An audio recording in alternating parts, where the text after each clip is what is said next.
io vi dico che cosa mi porto a casa.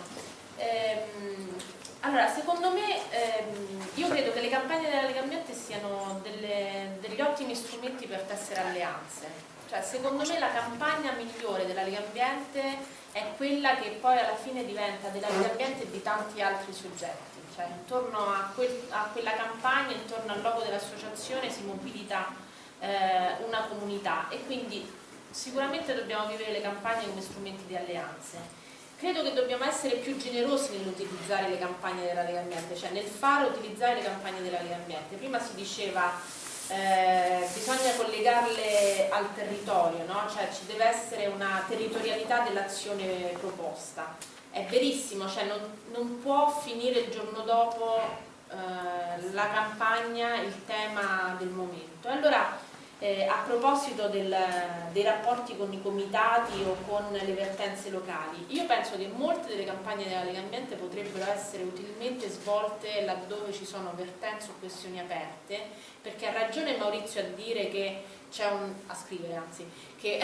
perché non c'è adesso, viene citata a distanza, che ci sono alcune campagne che sono più buoniste, ma anche quelle campagne in cui c'è un elemento di partecipazione e di positività, secondo me sono in grado di raccontare una voglia di cambiamento. È su questo che noi dobbiamo lavorare, cioè prospettare sempre l'idea di cambiamento che in quel territorio ha una ricaduta pratica, pragmatica, e io credo che poi sia in questo la radicalità dell'associazione. Cioè io ho sempre rifiutato una lettura della Lega Ambiente in cui in qualche maniera ci si voleva attribuire un punteggio di radicalità o di capacità di fare conflitto. Sono d'accordo che dobbiamo essere più bravi a recuperarlo, cioè a raccontarlo e a far vedere che la Lega Ambiente poi, grazie all'azione della Lega Ambiente, il territorio molte volte è stato liberato da progetti insensati, le vittorie che abbiamo avuto piccole e grandi sul territorio, laddove la Lega Ambiente con battaglie singole riesce, come dire, a innestare una sensibilità che poi rende più difficile all'amministratore locale di turno fare la porcata, la variante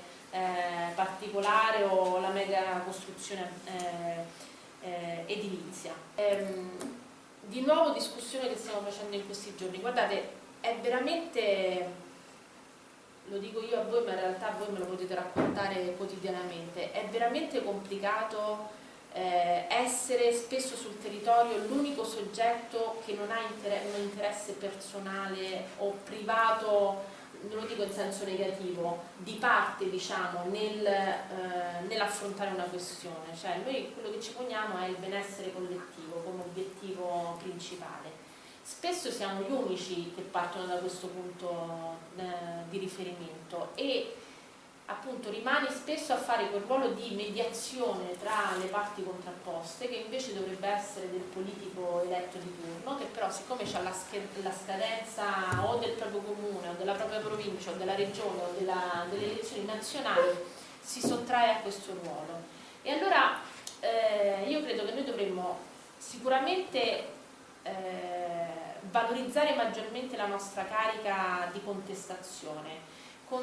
Vittorio abbiamo convocato i regionali a Roma dicendogli che dobbiamo essere rivoluzionari nella contestazione ma riformisti nel cambiamento. All'ultimo congresso nazionale avevamo scritto che appunto non c'è niente di più radicale degli essere pragmatici, e adesso la riflessione su cui vorremmo portare la Lega Ambiente è proprio, come dire,